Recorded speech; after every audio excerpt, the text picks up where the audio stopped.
Macam-macam gangguan pernafasan pada manusia.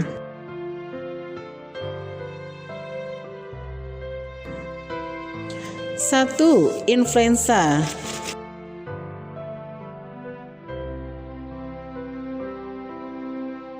Influenza disebabkan oleh virus influenza. Virus ini menyerang selaput lendir pada rongga hidung, sehingga pada saat kita flu, hidung itu mengeluarkan lendir yang sangat banyak dan menyebabkan kita sulit bernafas. Pada saat flu sebaiknya tubuh cukup istirahat dan banyak makan makanan yang bergizi agar tubuh mampu menghasilkan antibodi yang baik untuk melawan virus tersebut. 2. Bronkitis. Penyakit bronkitis adalah peradangan yang disebabkan oleh virus atau bakteri yang menyerang saluran batang paru yang berfungsi sebagai saluran penghubung keluar masuknya udara ke paru-paru. Langkah-langkah untuk kesembuhan penyakit bronkitis antara lain: 1. Pemberian antibiotik atau pengobatan lain yang juga diberikan. 2. Jika memiliki bronkitis kronis, rehabilitasi paru-paru dapat membantu. Terapi ini dilakukan untuk meningkatkan kapasitas paru-paru penderita sehingga membuat penderita lebih mudah bernafas. 3. Disarankan untuk menghangatkan udara sehingga dapat membantu mengurangi batuk. Dan keempat adalah penggunaan masker. Disarankan juga untuk mencegah adanya zat asing yang lain yang masuk ke saluran pernafasan, seperti cat tembok, cairan pembersih, atau bahkan polusi yang mengganggu pernafasan. 3. Pneumonia.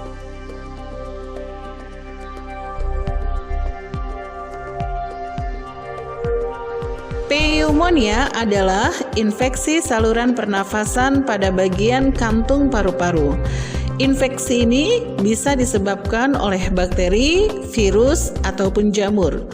Umumnya, pneumonia terjadi saat kuman yang masuk ke dalam saluran pernafasan mengalahkan sistem kekebalan tubuh dan akhirnya menyebabkan infeksi. Langkah-langkah untuk penyembuhan penyakit pneumonia adalah: 1. Pemberian antibiotik atau pengobatan lain yang juga diberikan oleh dokter. 2. Mengkonsumsi suplemen vitamin dan makan makanan yang bergizi agar tubuh menghasilkan antibodi yang baik sehingga mampu melawan kuman penyakit. 3. Istirahat yang cukup. Dan yang keempat adalah menggunakan masker. 4. Asma.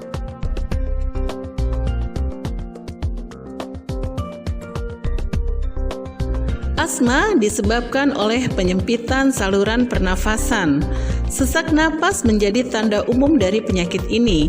Biasanya, sesak nafas dibarengi oleh mengi atau wheezing, yang merupakan suara khas bernada tinggi saat penderita mengeluarkan nafas. Asma dapat disebabkan oleh debu, asap rokok, bulu binatang, udara dingin, aktivitas fisik, infeksi virus, atau bahkan terpaparnya zat kimia. Namun hingga kini penyebab dari asma belum diketahui secara pasti. Pengidap asma memiliki saluran pernafasan yang lebih sensitif.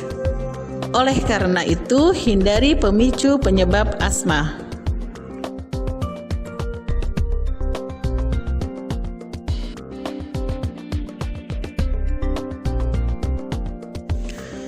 Kelima, TBC atau tuberkulosis.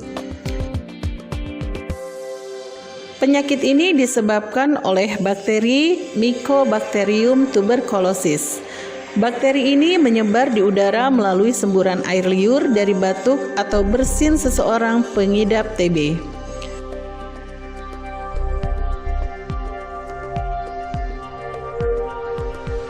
Beberapa kelompok yang memiliki resiko lebih tinggi tertular tuberkulosis adalah orang yang sistem kekebalan tubuhnya menurun, contohnya mengidap diabetes, atau orang yang sedang menjalani rangkaian kemoterapi, atau pengidap AIDS atau HIV. Kemudian orang yang mengalami kekurangan gizi. Ketiga, pecandu narkoba, para perokok, dan para petugas medis yang sering berhubungan dengan pengidap tuberkulosis. Pengobatan tuberkulosis. Dengan pengobatan yang benar, penyakit yang serius ini bisa disembuhkan.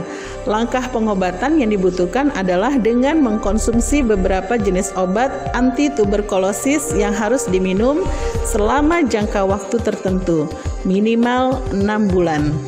Pencegahan tuberkulosis. Langkah utama yang bisa dilakukan untuk mencegah tuberkulosis adalah dengan menerima vaksin BCG, yaitu vaksin ini termasuk dalam daftar imunisasi wajib dan diberikan sebelum bayi berusia 3 bulan. Vaksin BCG juga dianjurkan bagi anak-anak, remaja, ataupun orang dewasa yang belum pernah menerimanya pada waktu bayi. Namun harap diingat bahwa efektivitas vaksin ini akan berkurang pada orang dewasa. Yang keenam, corona.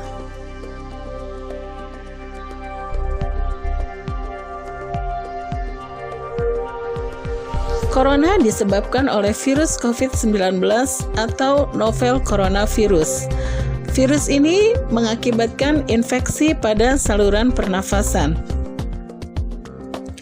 Virus corona bisa menimbulkan beragam gejala pada pengidapnya. Gejala yang muncul ini bergantung pada jenis virus corona yang menyerang dan seberapa serius infeksi yang terjadi. Berikut beberapa gejala virus corona yang terbilang ringan. Hidung beringus, sakit kepala, batuk, sakit tenggorokan, demam, dan merasa tidak enak badan. Hal ini perlu ditegaskan bahwa beberapa virus corona dapat menyebabkan gejala yang parah. Infeksinya dapat berubah menjadi bronkitis dan pneumonia, yaitu disebabkan oleh COVID-19 yang mengakibatkan gejala seperti demam yang cukup tinggi bila pasien mengidap pneumonia, batuk dengan lendir, sesak napas, dan nyeri dada atau sesak saat bernafas dan batuk. Infeksi bisa semakin parah bila menyerang kelompok individu tertentu, contohnya orang dengan penyakit jantung atau paru-paru, atau orang dengan sistem kekebalan tubuh yang lemah, seperti bayi dan lansia. Cara menghindari penyakit ini adalah yaitu dengan sering-seringlah mencuci tangan dengan sabun dan air selama 20 detik hingga bersih. Kemudian hindari menyentuh wajah, hidung, atau mulut saat tangan dalam keadaan kotor atau belum dicuci. Dan yang ketiga, hindari kontak langsung atau berdekatan dengan orang yang sakit. Kemudian hindari menyentuh hewan atau unggas liar. Kemudian membersihkan dan mensterilkan permukaan benda yang sering digunakan. Tutup hidung dan mulut ketika bersin atau batuk dengan tisu, kemudian buanglah tisu dan cuci tangan hingga bersih. Jangan keluar rumah dalam keadaan sakit dan menggunakan masker, dan segera berobat ke dokter, ke fasilitas kesehatan ketika mengalami gejala penyakit saluran pernafasan. Selain itu, kamu juga bisa memperkuat sistem kekebalan tubuh dengan mengkonsumsi vitamin dan suplemen sebagai bentuk pencegahan dari virus ini. Penyakit kanker paru-paru.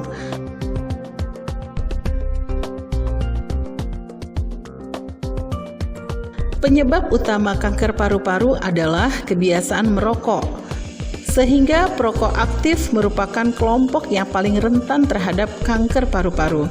Namun orang yang pernah merokok atau sering terpapar asap rokok juga berisiko menderita kanker paru-paru. Selain merokok, ada beberapa faktor lain yang dapat meningkatkan resiko terkena kanker paru-paru. Faktor risiko tersebut meliputi 1. Riwayat kesehatan keluarga. Resiko seseorang untuk terkena kanker paru-paru akan semakin tinggi jika salah satu anggota keluarganya pernah menderita kanker ini. 2. Lingkungan kerja. Lingkungan kerja yang tinggi paparan bahan kimia seperti arsen, asbes, nikel, dan batu bara berisiko menyebabkan pekerjaannya mengalami kerusakan pada paru-paru. 3. Lingkungan tempat tinggal. Batuan dan tanah dapat mengandung gas beracun alami atau radon.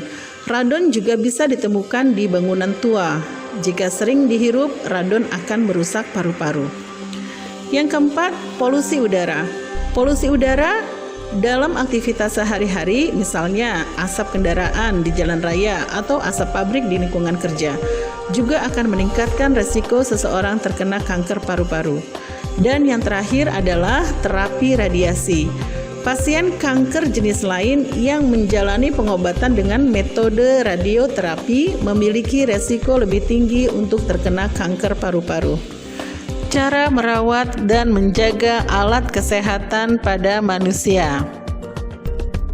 1.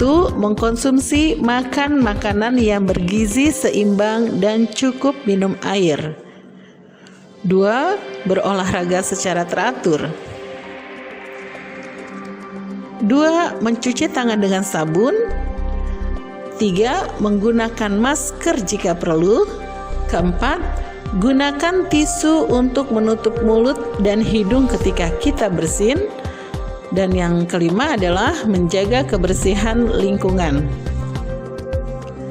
Nah, teman-teman, demikianlah materi alat pernafasan pada manusia. Untuk lebih jelasnya, teman-teman bisa membaca materi terkait dari buku-buku pelajaran penunjang atau dari internet. Sampai jumpa lagi teman-teman di materi selanjutnya. Assalamualaikum.